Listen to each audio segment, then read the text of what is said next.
Last night, my husband and I went to Yin Yoga. If you've never tried Yin Yoga, I love it. It's very slow. We hold the poses for about 3 to 5 minutes. And it's the opposite of what we do usually for sports because we both love to hike, mountain bike, run, play tennis, which is very yang in nature. And Yin Yoga is the opposite, right? It's all about balance. So today, we are going to talk about the Yin Yang Theory according to Chinese medicine, how to use it in clinical practice, and what is the depth of this amazing theory, which can be used with everything and every phenomenon all over the universe. Welcome back to my channel. If it's your first time here, I'm Clara, and I create Chinese medicine and acupuncture contents for students and practitioners, trying to make this medicine easy to grasp and fun to learn. I'm all about the fun. If you look at my screen right now, we've got two yin yang sign on both sides of my screen. The purple one, because I love purple. Can you see it's my favorite color?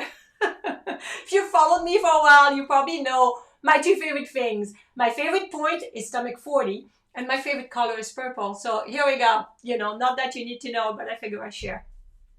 So when it comes to the yin yang symbol, as you can see, it's on each side. A lot of people see the symbol and it's everywhere. When I was at yin yoga last night, the symbol is in the room with candles. It's everywhere. A lot of people have necklaces and that symbol is everywhere. But do people actually understand the meaning, the full meaning of this symbol? This is always interesting to me, right? Because I think we see it, but we don't. So I wanted to start by talking about the word yin and yang because we're so used to utilize those two words. We don't think behind it. Yin and yang are actually Chinese words, right? They are pinyin, which means they come from characters and then they're pronounced yin and yang the best we can because my pronunciation of Mandarin is not good at all. But they are Chinese words, right? And the reason it's not translated, it's because yin and yang are a concept. This is a concept, a theory, a concept, and you can't translate a concept. This is the same with qi. We can say, oh, it's energy, but qi is a concept. It's a whole concept, so we can't really call it energy, right? It's part of energy, but that's not what it is only. So yin and yang is two Chinese words that represent a symbol and that represents a theory that is not translatable because it's a concept. Does that make sense? So I think that's the first thing I want to start with. And then we're going to look at the symbol itself to start with this theory. And then we're going to go into the deep and depth of this theory and how to utilize it in clinical practice the best we can, right? Because it's part of the whole world. So what I wanted to start with was not just the symbol, but the characters. Because like I said, the yin and yang words are coming from characters in Chinese, right? And you probably know this, but I love Chinese characters because they depict, they show a picture, they show a image. And we look at them and we see just strokes, but actually they always depict an image. So with the yin and yang, when you look at the yin side and the yang side, or the yin and yang characters, they're the same. They represent a mountain, a slope, or a hill. And then on one side, you have the yin symbol, which means that's the shady part of the mountain.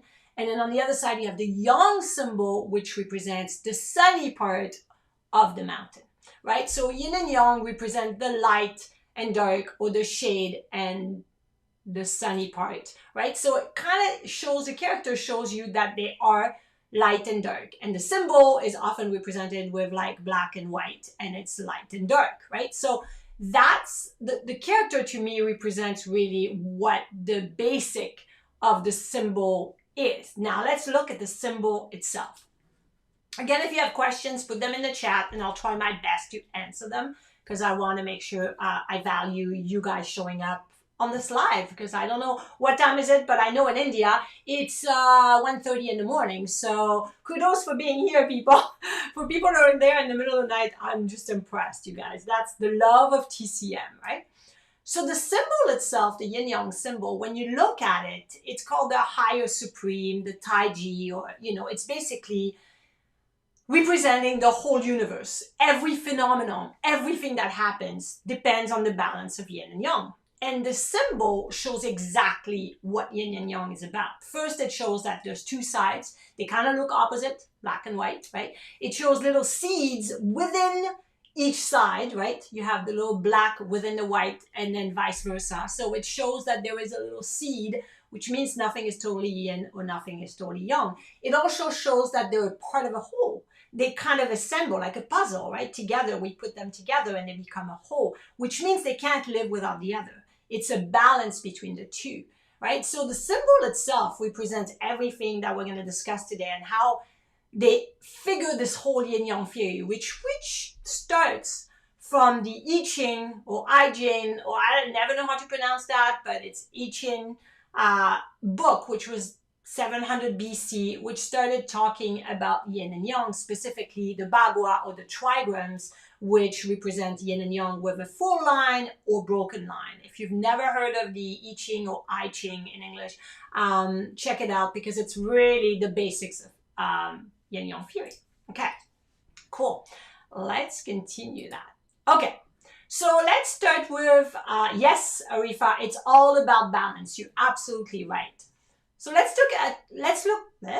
start again. This is what happened when you're live. You can't just go, next take, right?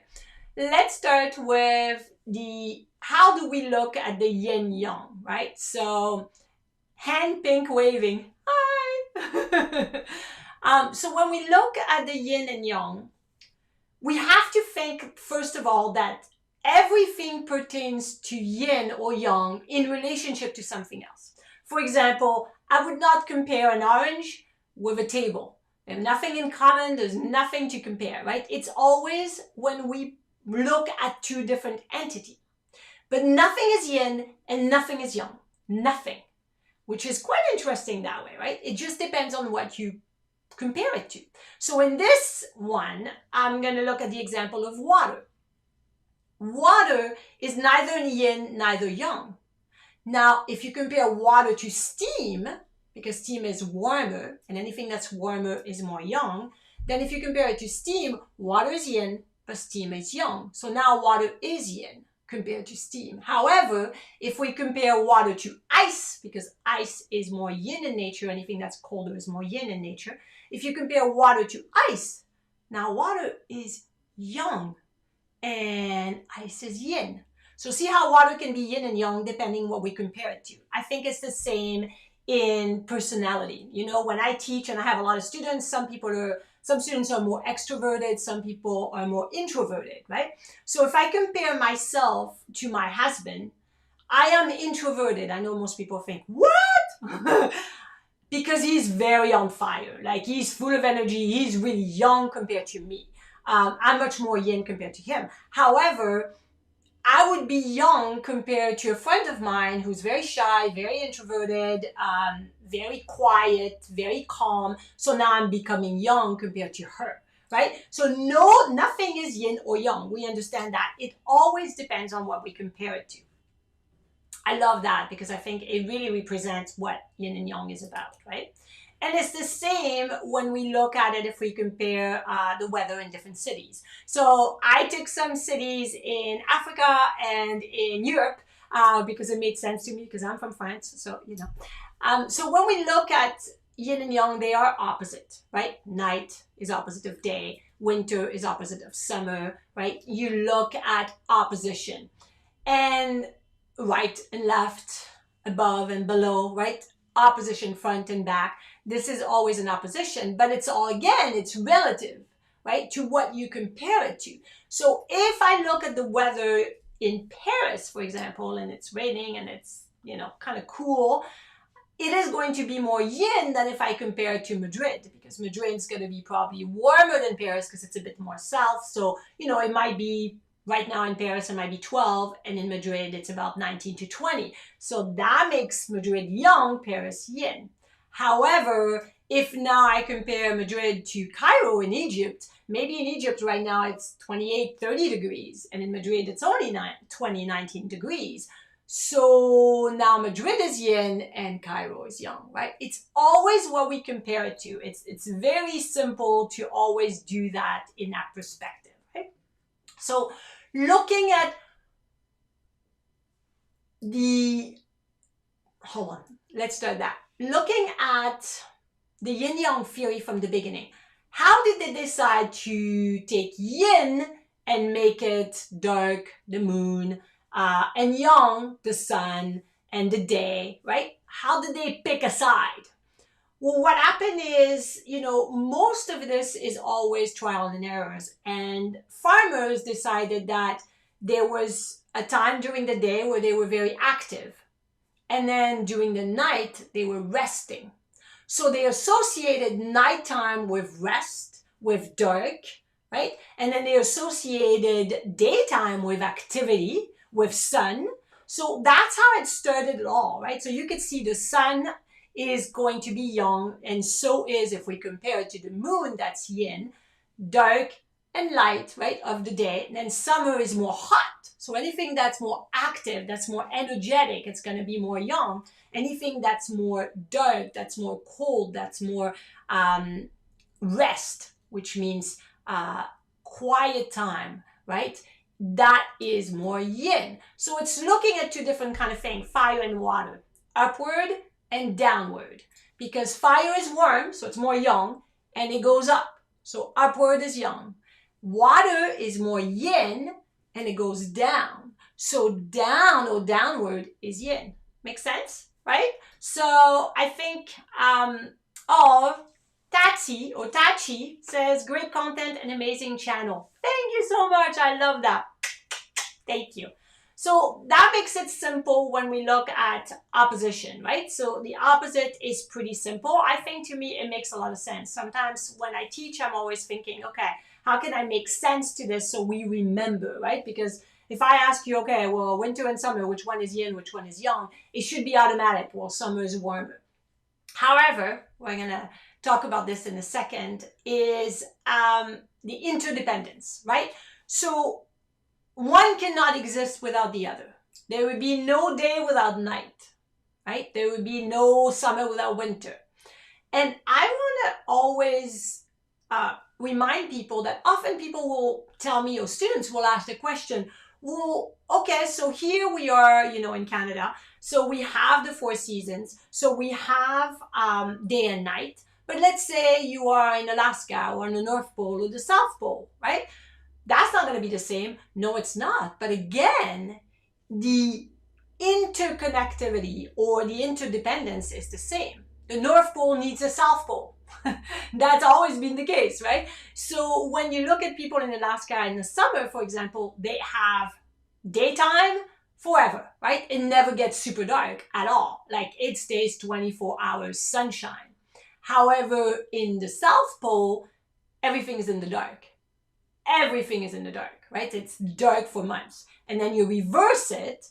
And then in winter, Alaska or the North Pole is completely dark, while in the South, it is not. So it's very interesting to see that there's always a balance. Doesn't matter where you live, is always a balance. The season may look differently. The change may look different, but it's the same thing. Does that make sense?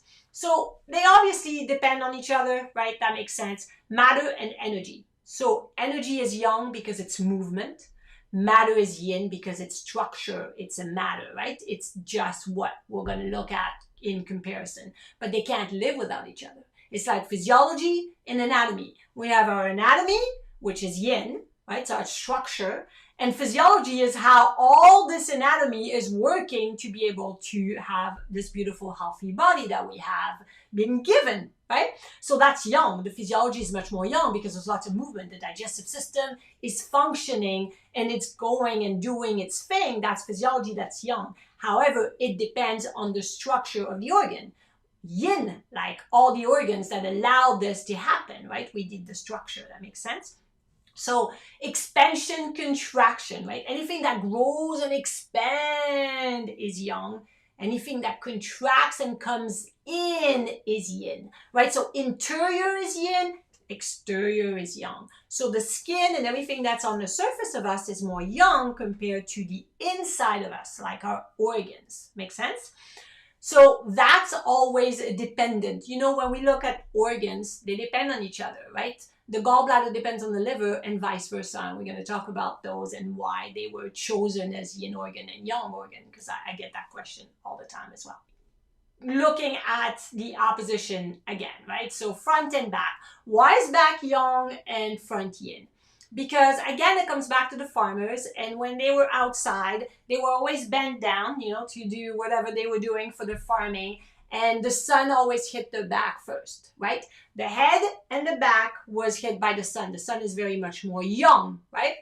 So the back is going to be more yang, while the front's going to be more yin. And again, remember I said going in is more yin, going out is more yang. So a lot of time when the farmers were bent over and doing whatever they were doing when they were farming, they were protecting the yin. They were always in, right? And then showing the back to the sun. So that's the front and back. The head is always more yang than the body because it is closer to the sun, it is closer to the top, and it's at, we said upward. It's in the upper part, right? Anything that's up is going to be more yang. Anything that's lower is going to be more yin. So earth is supposed to be grounding and yin. This is why kidney 1 is the best grounding point, because it grounds us, because that's the only point that is on the sole of the foot, right? And that when we put our feet flat on the ground, outside on the grass, we're grounding ourselves and we are becoming yin. We're calming ourselves, right? The most yang point is do 20 on the opposite. See, there's always opposition. It's always opposition. And do 20, do meridian is a yang meridian, while kidney 1 or kidney meridian is a yin meridian, right? So do 20 is the highest point. It's the closest to the sky, the sun, the heavens, and the earth, right? So not the earth, but the earth and the heaven are opposite. Heaven is supposed to be yang, earth is supposed to be yin. So same thing, we have the most yang point at the top, that's literally the highest point, which means anything at the top, like the head, is more yang. And if you look at all the meridians that reach the head are yang meridian. No yin meridian reaches the head, right? They stay on the body. So that shows us that this is much more yang, and then the body is much more yin. Make sense? The sympathetic central nervous system is yang. It's all about action, activity, fight or flight. You know, you're just going and it's constant. That's what most patients that come and see us are in a state of, which is really a sympathetic state. When they get acupuncture, the idea behind doing a treatment of acupuncture is to put the patient in a parasympathetic state, which is a rest and recover. Right? So rest and recover would be more yin, more calm. So that's more yin, and then sympathetic is more yang. So great question. And when you look at personalities, if you watch my 5 archetypes video, I just did this recently, and I talk about the different personality, the wood personality, the metal. The wood personality is much more yang. It's type A. It's go, go, go, do, you know, vision, goals, action, planning. While the metal personality is much more yin. People that have metal personality are going to keep their feelings inside. They're going to be loyal, dependent. They're gonna be there for you, but they're never going to share feelings. They're very closed in as a self-preservation mechanism. So you could see that, how you can compare it. Absolutely. Now, the masculine and the feminine. This is always very interesting just because there's so many to unpack on that subject when it is yin and yang. At the biological level, if you compare men and women, men have much more testosterone, so they have much more yang. They have much more energetic fire. Women are more estrogen bound, right? So they have tendency to relate to blood because they bleed every month, which is more yin in nature. So we usually say feminine is yin and masculine is yang. However, it doesn't mean that every man, biological man and biological woman, are yin and yang. It just depends what you compare it to. If you're comparing 2 women, one might have more masculine energy and one may have more feminine energy, and same with men, right? So it's always what you compare. It's not absolute. It's never ever absolute with yin and yang. That's what I love about comparing. When it comes to men and women, there is a lot more that we can go in depth, but it gives you an idea why we go yin and yang depending on what we're looking at. And it's really interesting in clinical practice because when I have men that come in the clinic, and they could be very yin personality, very introverted, or etc., etc. But I have tendency to use more yang meridian for men and more yin meridian for women, specifically because of period and bleeding, etc., etc., right? Another thing about the Yin Yang theory is the mutual conception. And that has to do with a quantitative change, right? It's the adjustment constant of yin and yang. And this is why when there's too much yin or not enough yang, or too much yang, not enough yin, we need to balance. And that's what acupuncture does. I always say to people when they ask me, well, you know, does acupuncture cure this or cure that? I always say acupuncture does not cure anything. It does not treat or cure anything. It literally nudges the body to self-regulate. It helps the body to balance itself, but the body's going to do the work because the body is amazing, right? So when there's an imbalance between yin and yang within the body, acupuncture is going to help it. So when the season changes, like it becomes warmer and then becomes colder, that's a quantitative change, right? It's going to change constantly. When we are children, we are very young, right? Lots of kids have lots of energy. You have so much energy when you're young, right? You're very young in nature and you become a teenager and a young adult. And then slowly, midlife, depending where you are in your life, midlife, you start to get a little bit more yin, right? And then you're going towards the end of your life, which is much more yin. So birth is yang, death is yin, right? We look at this. However, within that lifespan, we're going to have a lot of yin and yang change as well. So it's not going to be absolute.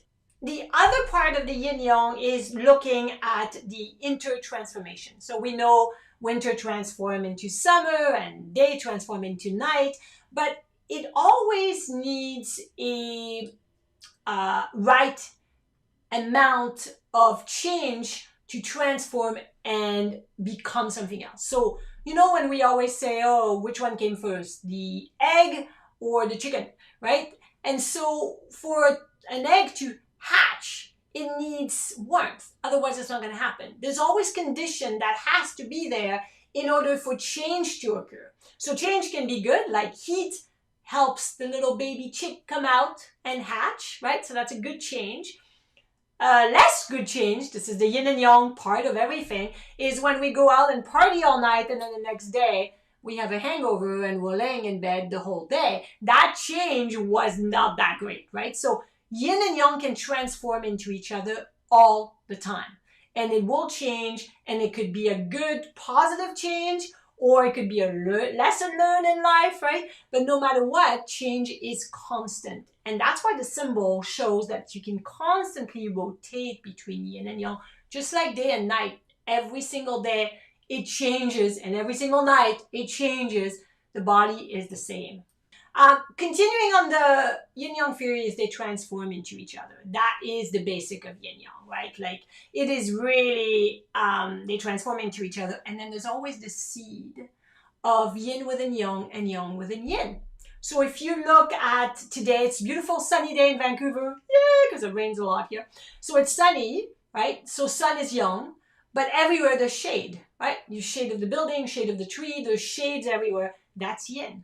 So even though it's a sunny day, the shade is the little seed of yin within the sunny day yang.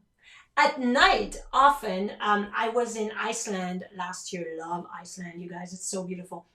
And, you know, Iceland had, at nighttime, the stars were magnificent. And you see the northern lights as well, right? So nighttime is very yin, but suddenly you see all the northern lights. And that's yang, that's light. So that's yang within yin, because yin is the night. Makes sense? So there's always a little bit of seed within every one of them. And I'm going to talk about that with the organs as well. So this is comparing yin and yang in a basis of Chinese medicine now, right? So cold is more yin, heat is more yang. We know that. That's the basic. Now, deficiency and excess. This is what I always have to kind of really reinforce with students. Deficiency is yin, excess is yang. Does that mean that every deficiency is yin? No. Does that mean every excess is yang? No. It's when you compare the two, right? Deficiency versus excess. But if you're comparing two deficiencies or two excess, then that changes. It's kind of like what we talked about when we talked about water versus ice and versus steam earlier. Chronic versus acute, same thing.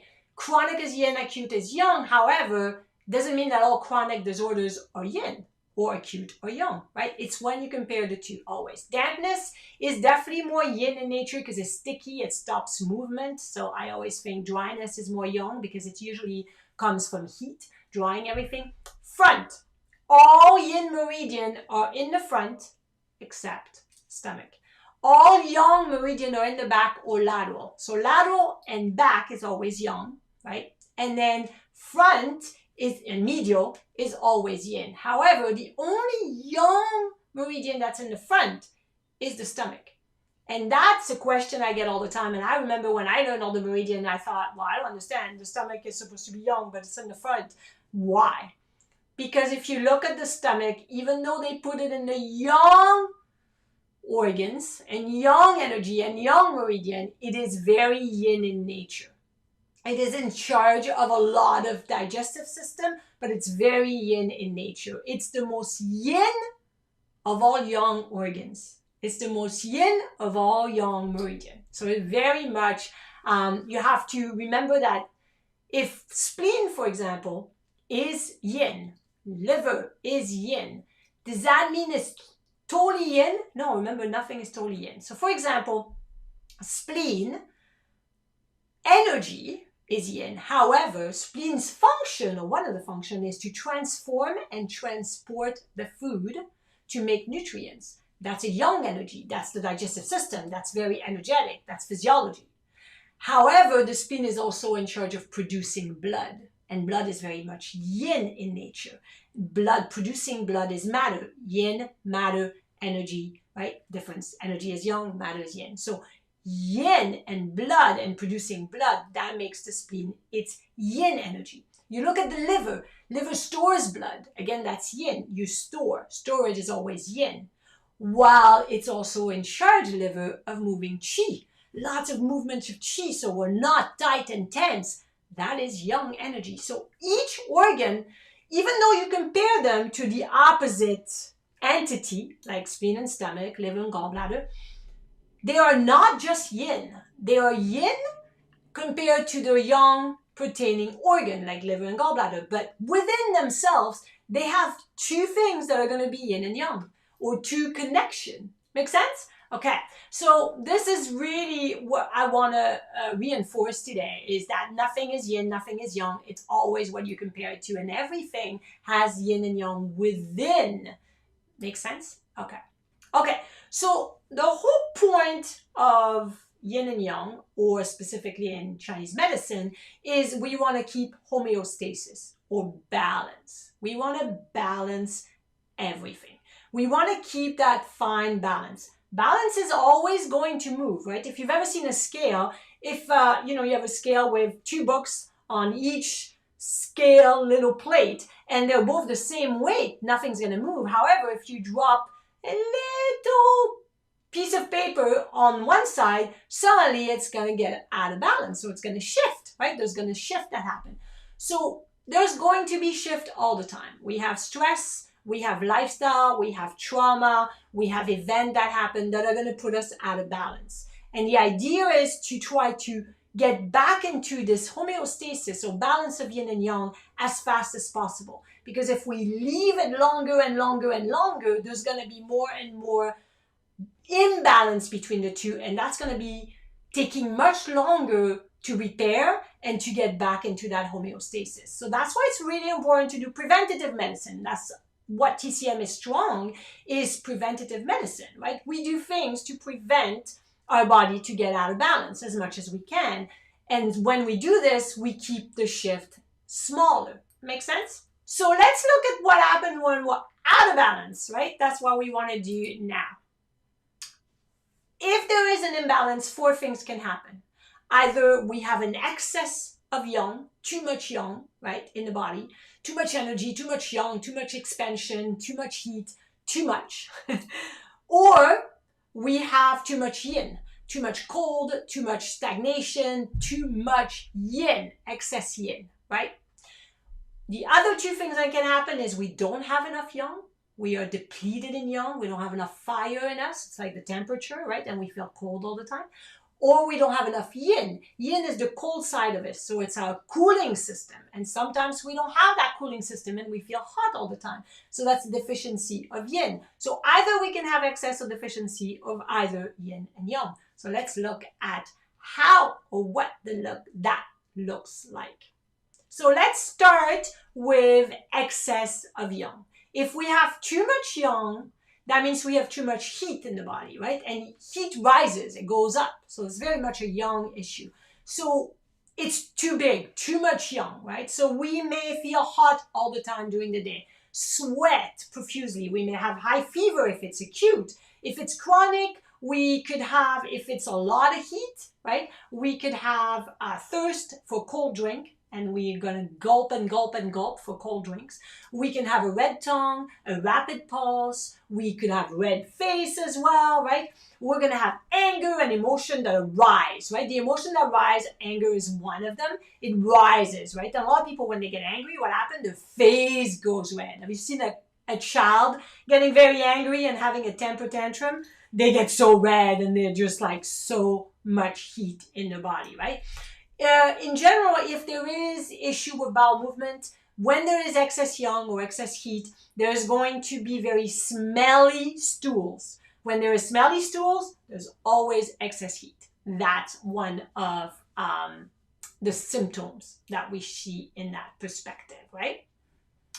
Now let's look at the other one, which would be the deficiency of yin. So yin is our cooling system. If it's deficient and we don't have enough cooling system, like your AC in your house is not working, your house is going to get hot, right? So if you don't have AC, you're going to get hot. So if we don't have the cooling system, because it's deficient, yin is deficient, then we're going to get hot.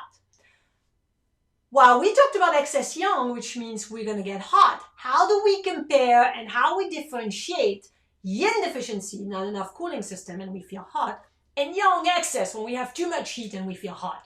Because the treatment is not going to be the same, right? The treatment is going to be, if we have excess heat, excess fire in our body, we're going to get rid of the excess. We're going to clear the heat. But if we're yin deficient, we don't have enough cooling system, it's broken, the AC is down, we need to fix it, we need to nourish it, we need to repair it, we need to tonify it. So it's a very different treatment. So we need to differentiate the two. So when I was talking about the yang excess, I said we're thirsty for cold drinks and we gulp, gulp, gulp. With yin deficiency, we're still thirsty, but we sip. So when I ask patients, oh, do you get thirsty? Oh yeah, all the time. Do you gulp or do you sip? Oh, I sip water all day. That is more of a yin deficiency. When the yang excess has bowel movement or constipation, is very much a both pattern, yang excess and yin deficiency, may have constipation. And if they do, yang excess, when they have a bowel movement, it's going to be big, smelly, large amount. With yin deficiency patients, it's going to be smaller, little rabbit pellet, little sheep pellet, dry, small amount. So think of yin deficiency, small symptoms, yang excess, big symptoms. Yang excess people will have red face. We said anger, red face.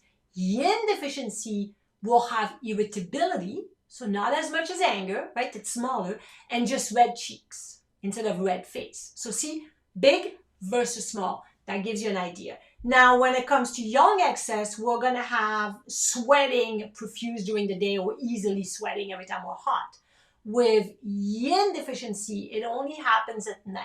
The sweating is going to happen at night and not the whole night, just by little times, right? This is why menopausal women are becoming yin deficient as they get older, and yang deficient for that matter.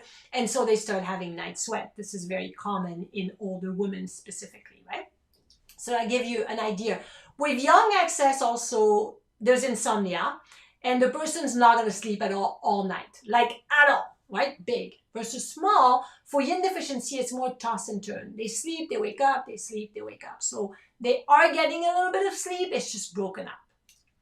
Let's look at the opposite. Yin excess versus yang deficiency, right? So we are going to look at yin excess. Yin excess means there's excess cold in your body. Excess yin, excess cold, because yin is cold in nature. So that means that if there is excess cold, what happens when we feel cold? Do we feel cold and go, oh, I so feel cold? We're like, no, I feel cold. And we're all tight and tense and we're trying to stay as warm as possible. We don't want to move. So think of when there's excess cold, it creates ice in the body. And ice is static. It's not movement, right? It's congealed. So what happens when we have excess cold? It stops blood circulation.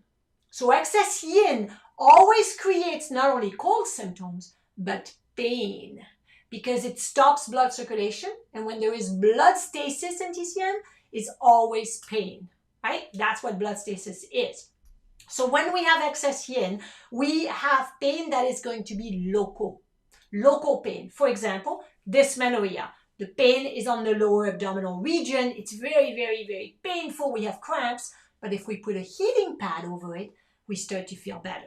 So it's cold pain. It's not just pain that's fixed and local. It's also that pain feels better when we put heat on it. Then we know there is excess cold because the heat makes it better. It increases circulation and breaks the ice or melts the ice, right? The excess cold. So it could be sciatica. I see patients with sciatica all the time, and it may be local, it may be traveling, but let's say it's on the glutes area and they're in a lot of pain, they can barely walk into the office, they're in so much pain. And then you look at it and you touch the area where you palpate, where it's very, very painful, and you feel the cold. It's cold to the touch. And when you put your needles and you put the heat lamp above it, it makes a huge difference because the heat is going to help that pain.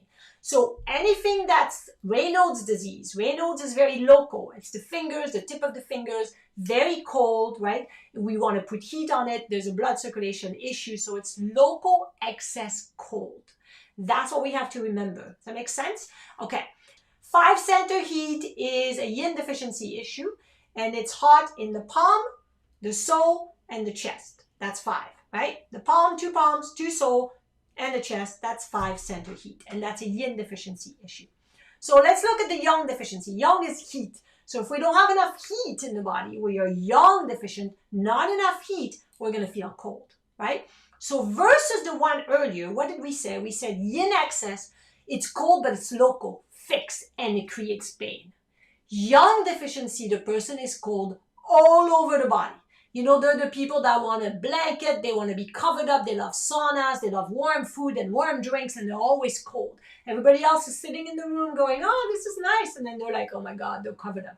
When I teach in my class, I know who's yang deficient because everybody's sitting there and there'll be 2 girls, often it's girls, 2 girls sitting there with their hat on their head, the big coats on, and they're taking notes. And it's very cute because I'm like, oh, you're yang deficient.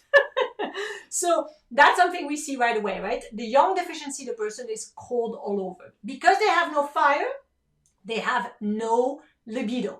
Libido, sex drive is fire, right? It's about creation. So they are low libido, they are fatigued, no fire, no energy. It's like no energy. So they're very fatigued and they feel cold all the time. So those are the main symptoms, kind of give you an idea of the difference between yang deficiency versus yin excess. It's always good to compare the two, and because in clinical practice, we are going to treat this very differently. With yin excess, we are going to warm the person, of course, but break the ice. So we need to improve blood circulation, right? We need to move blood, scatter the cold or get rid of the cold, and we need to warm the person or the area. While the yang deficiency, we're going to warm up the person with an inside. So lots of soup and stews and teas, right, coming from the inside because their whole body is cold. And we want to avoid all the cold outside factors like walking bare feet, like not covering our body with enough clothes. And then we are going to tonify the yang, do moxa, and make sure that we really bring the yang up and nourish and warm the yang. So it's very different treatment, right? You could see that. That's why it's important to make the distinction between those two. So hopefully that made sense, okay? I'm just going to go through this really quickly. All this stuff, by the way, is all from this book. If you want any more, I'm just going to take a little quick break here and show you. This is my Chinese Medicine Made Easy book. I have 3 books, but this is the one that talks about the Yin Yang Theory, the 5 elements, the Zhang Fu organ, diagnosis. It comes with my fillable intake form for my patients. And there's the PDF version, which has a lot of videos that are linked from it. And then the book ships all over the world, but not everywhere. I'm sorry, the publisher doesn't ship everywhere, but to a lot of places. So you have options there. But this book is really the foundation of TCM. And my teacher used to say, if you can't understand something, go back to foundation, because it explains everything. This is really important. The foundation of a house is important. Foundation is what helps us grow, right? So in case you want to know, that's where that comes from, all the slides that we're doing today. And the link to all my books, including this one, is in the description below in case you wanted to check it out. Okay, let's go back to what we were doing. So yin and yang excess or deficiency, how do we get this? So in general, yang excess, if it's acute, it's an infection, right? It's a fever that we got, an infection, bacterial infection, viral infection. That's what happened. Also, a lot of other things can create excess yang. Medication, drugs, illegal drugs, spicy food, alcohol. For people that drink a lot of alcohol, alcohol warms you up, right? If you overdo it, it's going to create a lot of liver heat, liver fire, and too much heat in the body. When it comes to excess yin, how do we get excess yin? Now, it could come from eating a lot of raw, cold food for people that cannot take this, specifically if you do this in winter, in places where it's really cold as it is outside. Also, of course, acutely, we can have pathogen invasion. Like, let's say, if we fall into a frozen lake, we're going to get excess yin, right? We're going to get hypothermia. That's acute excess cold, excess yin. So that we can have acute and chronic as well. Medication can create excess cold or excess yin. For example, antibiotics. Antibiotics are very cold to the body. That's why even though they kill the bacteria, they also create a lot of digestive system issue, including cold in the digestion, right? That's what happened with this. So, and then how do we look at the cause of yang deficiency or the cause of yin deficiency? So that's a little bit more intricate. When it comes to yang deficiency, it could be a weak constitution, weak kidney essence, weak kidney yin. It could be, again, years of bad diet, especially raw, cold food, and the person is very thin and very depleted, and that increased the level of yang deficiency. It could be adrenal fatigue. So adrenal fatigue, when people overdo it and go for many years, it could deplete their adrenal, and then they start getting really fatigued, and then they start getting really cold, and they really depleted their adrenal. So they depleted the fire, the yang, right? That makes sense. Chronic illness can obviously do that as well. Chronic illness is going to deplete our yin and our yang, right? It is going to be taking out a toll on our health. When it comes to yin deficiency, yang pathogen can do that. So if we have a hemorrhage, let's say we were burned in a house, or like we were in a house and it burned and we got 3rd-degree burn, that eventually will create yin deficiency. So there's a lot of pathogens that can start with heat and eventually turn us into a yin deficiency. Depletes all our fluid, right? So profuse sweating, so people that sweat a lot, that creates a yin deficiency. Also, severe vomiting, right? We lose all our fluid. Yin deficiency comes for losing a lot of fluid. It's very common as well. So diarrhea, etc., etc. So also emotions can deplete our yin and our yang, right? Obviously, worry, overthinking creates a lot of fatigue and depletes our yang. Anger, irritability depletes our yin eventually. So there's all those that are going to create. It's really important when we see patients to always try to figure out the cause. Doesn't mean we can always figure out the solution, but having a cause gives us something to start with. And it's very important because in TCM, we cannot rectify or cure everything and anything, but we can always find a cause. There is always a cause. It might take time to figure out what it is, but there's always a cause. Doesn't mean there's always a solution, right? So, oh, I have all your 3 books and I love them. Thank you very much. That's so sweet. Hi, Nadir. Oh my God, that's so sweet. You guys are so sweet. Thank you for the support, by the way, you guys, because I love TCM. I can give a lot, and so I appreciate the support. So when we have yang deficiency, we need to tonify, warm the yang, right? Rectify. If we have yin deficiency, we need to nourish and tonify the yin. If we have too much yang, we get rid of it. We clear the heat, eliminate the excess. And if we have too much yin, we are going to scatter the cold and move blood. That's what we're going to do in TCM perspective. Now, when we look at the 8 principle, look at us going crazy. We're learning a lot. We're here. I'm so happy you guys are here. This is fantastic. So thank you again for being here. I can talk about this forever. You're going to shut me down. The 8 principle is what we start everything in TCM with. Everything starts with the 8 principle in clinical practice. This is the basic. Then we can go more in depth with everything else, right?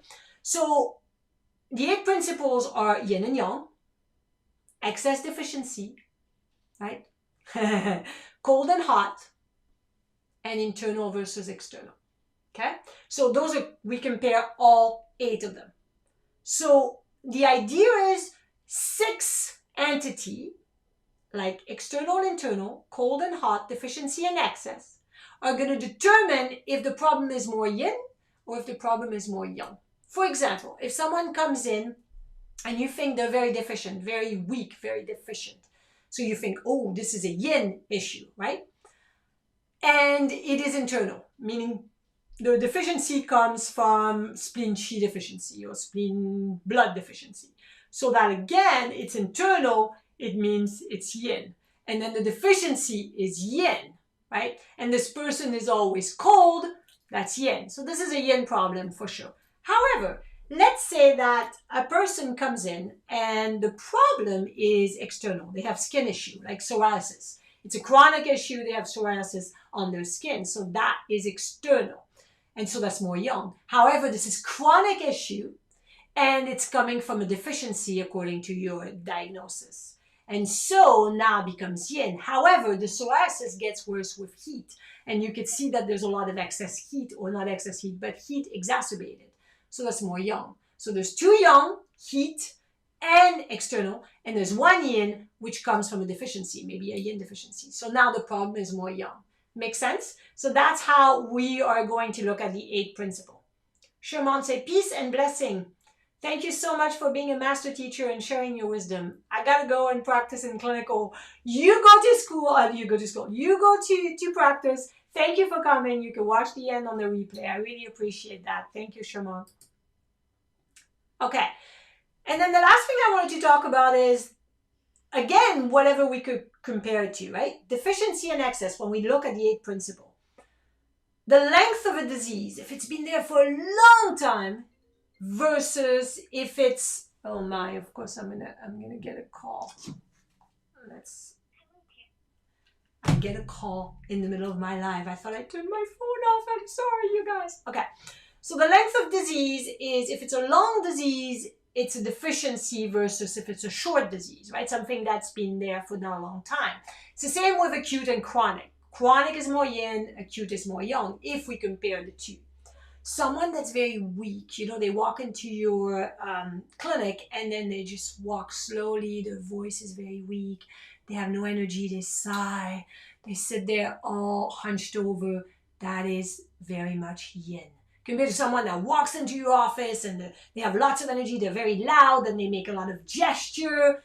That is much more yang, right? Looking at 2 different things will give us clues. Is this a deficiency? Is this an excess? If we look at someone that has a loud voice like I do, that's more excess, versus someone that can barely talk or has a weak, low voice, that's more of a yin issue or a deficiency issue. Now, when we look at pain, for example, if someone says, oh, I have a lot of pain in my lower abdominal during cramping, during period, it's a dysmenorrhea. And the person is like, I don't like to be touched. I can put the heat pad, but don't massage me in there. I don't want that. Oh, it's going to make it worse. So if someone dislikes the touch, that is an excess, right? And usually it's an excess yin because it's an excess cold. And so when we put the heat pad, the cramping goes away. And again, it's local fixed pain, which is more yin excess.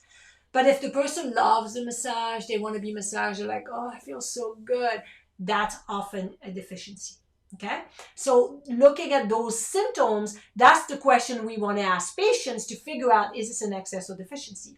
If the pulse is very weak and you can barely feel it, Of course, that's a deficiency. If it's thin, it's very, very thin below your fingers, that's a deficiency, versus a bounding, strong, full pulse under the finger, that is more excess.